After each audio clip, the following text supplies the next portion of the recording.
Dopo il restauro della statua dell'Immacolata di Agrigento, avvenuta lo scorso novembre del 2019 e ritornata così al suo antico splendore, durato oltre 6 mesi, ripulita di tutto punto da quei strati di vernice che negli anni erano stati accumulati e che ne avevano cambiato le sembianze originali, curato dall'esperta restauratrice Ivana Mancino, oggi è stata la volta della statua di San Giuseppe, anch'essa di origini antiche, che viene venerato all'interno della stessa Basilica dell'Immacolata di Agrigento.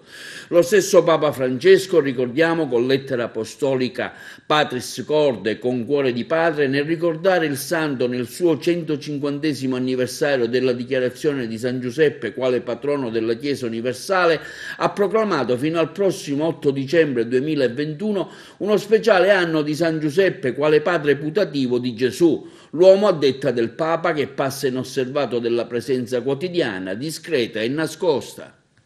In questo anno particolare dedicato a lui in modo speciale, è custode soprattutto della famiglia, della Chiesa, la grande famiglia delle famiglie.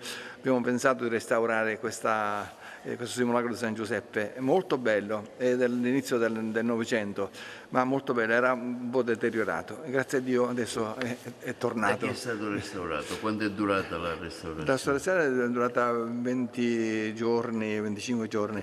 Il dottore Roberto Pecoraro venne il restauratore, indicato poi anche dalla sovrintendenza. Un bel gesto sicuramente. Sì, molto bello. Poi abbiamo stampato delle santine, delle immaginette con una preghiera che Papa Francesco da 40 anni celebra ogni giorno. Molto bella, molto significativa.